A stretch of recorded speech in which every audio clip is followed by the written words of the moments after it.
Hello everyone, magandang araw po sa ating lahat. For today's video, gusto kong magbigay ng tips at saka idea sa mga baguhan na gustong magtayo ng ganitong sari-sari store.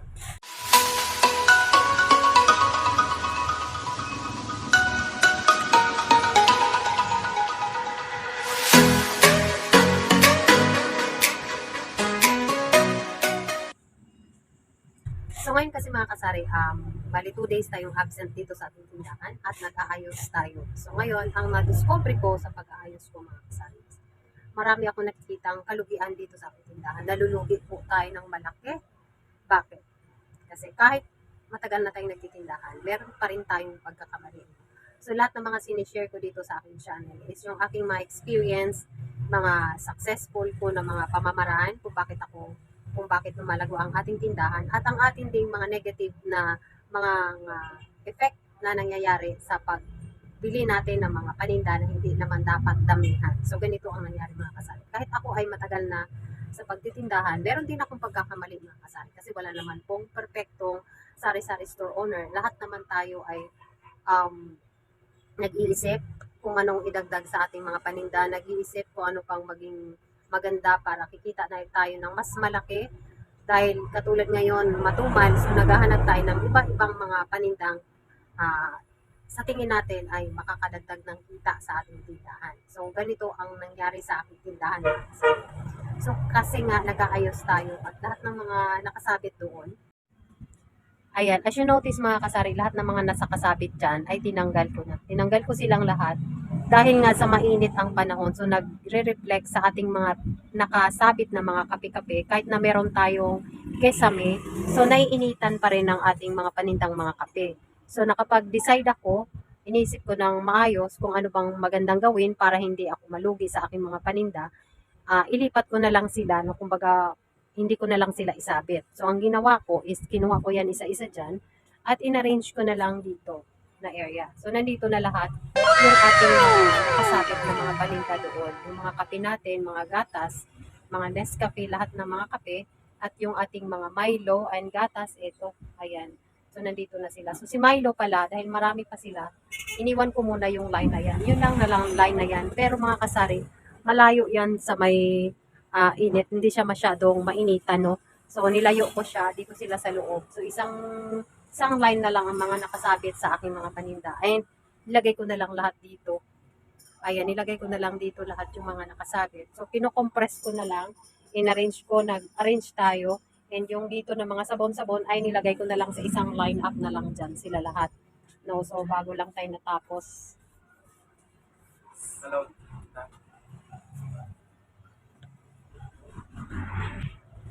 So yun mga kasaring, nandyan na nga lahat yung ating mga nakasabit. Nung medyo nawala na naman tayo sa topic kasi may medyo bumili. So yun mga kasari, punta na tayo sa ating topic ngayon. Kasi yung pinakita ko sa inyo ay related yon sa ating topic ngayon kung ano ang may advice ko sa mga baguhan na gusto magtayo ng sari-sari store sa inyong lugar dyan mga kasari. Ano ba ang para makaiwas kayo, kagaya ng experience ko ngayon lang sa pag-aayos ko, para makaiwas kayo sa nangyari din dito sa akin ngayon lang, sa pakita ko sa inyo. So, ayan, kasi yung pagtitindahan mga kasari, meron doon sa previous vlog ko, anong number ba yun, anong tips ba yun, na cleanliness and organization. So, yun ang nai-apply ko ngayon dito sa aking tindahan. So, nag-ayos, naglinis. So, sa paglilinis mga kasari, makikita natin kung anong mga diferensya, mga defects sa ating mga paninda. So, ngayon mga kasari, nakita ko dito, salamin lang tayo, nakita ko mga kasari na itong aking mga kape, ang kaputol niya is matigas na. So, ayan, matigas na siya. So, tinanggal natin. So, walang kaso yun kasi yung kabila nito, pwede pa natin maibenta. Benta pa natin yung kalahati. Kasi hindi siya expire, matigas lang. So, yun, isa to. Ayun o. Ayun, sobrang matigas. Hindi na talaga siya gumagalaw. So, yun. Yung pangalawa naman mga kasari is, ito rin ay matigas na. So, pinutol ko na lang yung grade test natin. Akala ko, ito muna, tignan nyo muna. Akala ko, matigas siya. So, expired. So, hindi na natin pwede ibenta kasi matigas. So, natin siya. Grade test yan mga kasari ha. Tapos, ito naman, si Nesty Apple. Ayan, matigas din. Pero, expiry niya is October 3. October 3, ayan, October 3, 2024. So, sana hindi pa siya expire. Kaso lang, matigas na. So, hindi na rin to pwedeng ibenta kay customer. Pero ito mga kasari, ayan tumutunog pa siya. Ibig sabihin, hindi siya matigas. Nestle. And guess what? Ang honey blend natin is mahal ito, 24 pesos. So, dalawa ang nakita natin na expired. January 31, 2024. So, ito. Ayan, no? January 31, 2024. So, lugi na tayo dyan. Dalawang lugi. Dahil sa ating pag-aayos, paglilinis, nakakita tayo ng mga expired items sa ating mga tindahan.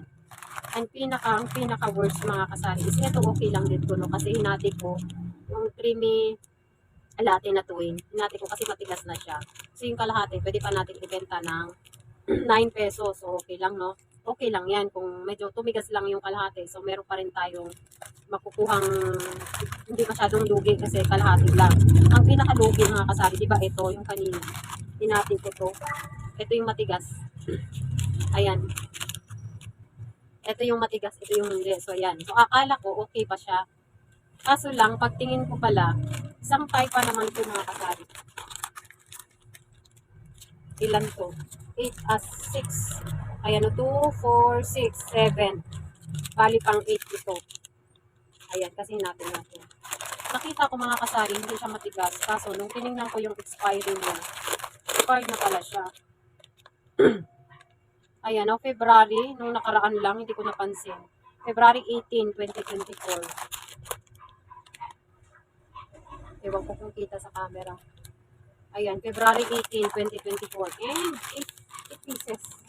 8 katwin na greatest whites. So, ayan. So, grabing lugi ko mga kasari. Magkano yan? Kasi 14 pesos ang beta ko yan kada isa. So, 8 pieces. 8 katwin. Lugi ako doon. Ang laki ng lugi.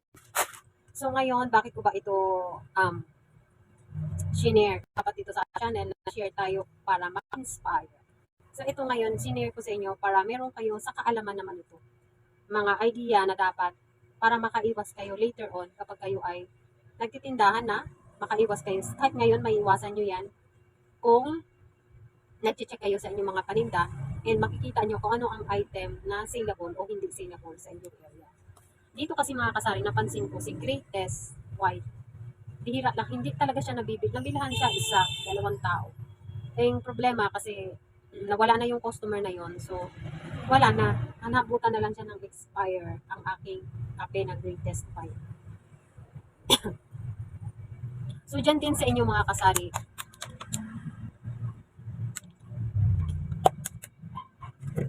So, ang pagiging tip ko sa inyo mga kasari is ganito. Dapat, alamin nyo talaga, suriin nyo kung ano yung mga hilig, lalo na ang tindahan nyo ay nakarugtong lang sa bahay nyo.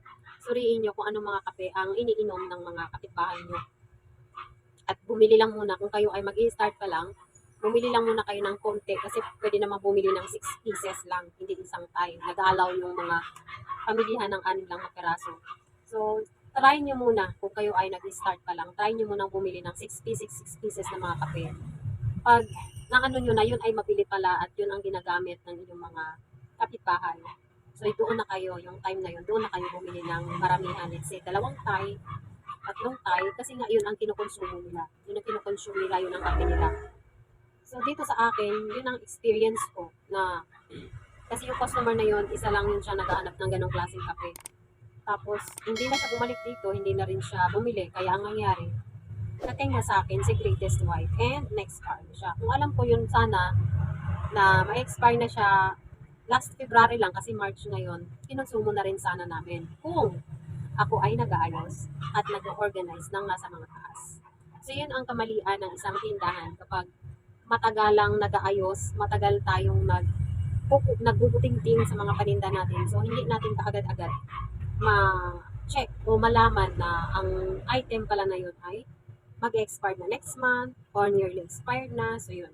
Kasi kung nearly expired na, pwede naman natin, para hindi tayo malugi, pwedeng tayo na lang ang magpo-consume. Kaso ang problema, wala tayo doon sa tip na cleanliness and organization. So, yung cleanliness and organization is talagang sobrang importante sa isang tindahan. Dahil lalo na ang tindahan natin ay nasa gilid ng kalsada, so sobrang pasupin ng alikabok. Tapos, hindi mo na rin mapapansin na yun pala ay mag-expire na kapag hindi ka nga nag-aayos, naglilinis, nagpapagpag ng mga paninda mo.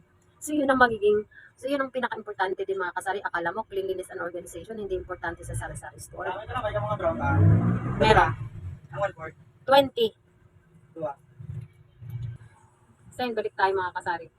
So yun, akala natin yung cleanliness and organization is hindi importante sa tindahan. Importante yon mga kasari. Kasi doon mo malalaman na yung paninda mo ay okay pa o hindi na. Doon mo malalaman na kailangan mo na siyang for sale or babaan ng presyo or kaya yung konsumo mo na lang para hindi ma-expired at hindi ka malugi.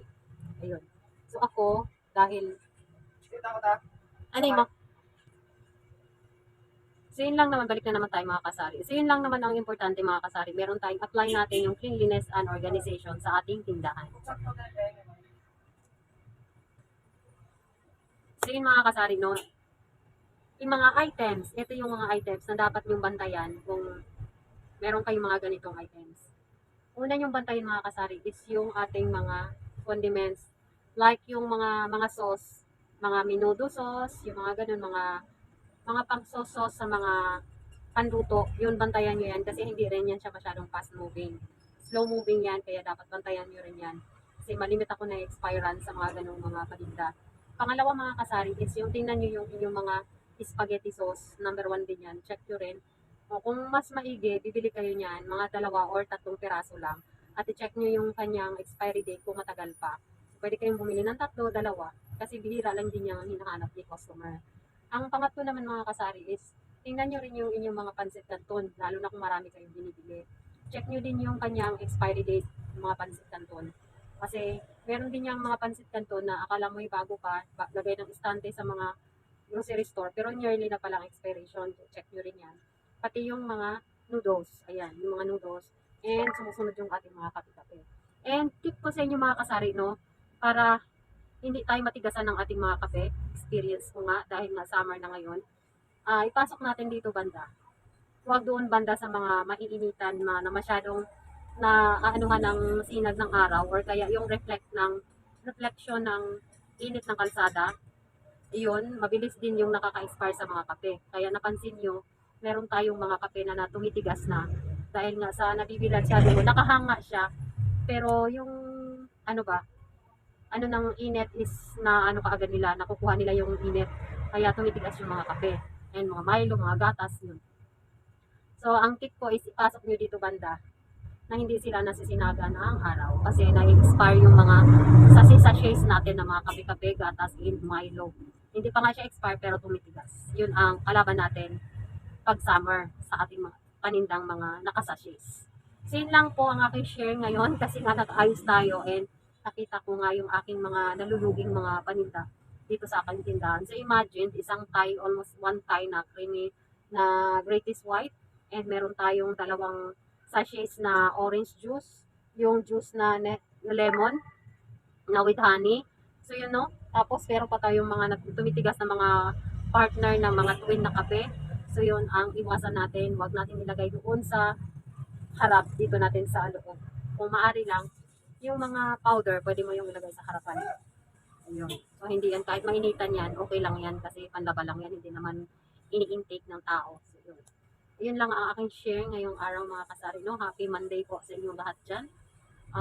Yun lang ang dito sa ating channel, kung ano yung mga experience ko, mga pwede kong ibigay, mga ideas, mga tips sa inyo, and yung kung paano natin mapalago ang ating tindahan, dito yan sa Jennifer S. channel. So, thank you so much guys for watching and see you again on the next one. Bye! Happy selling and take care everybody. Bye!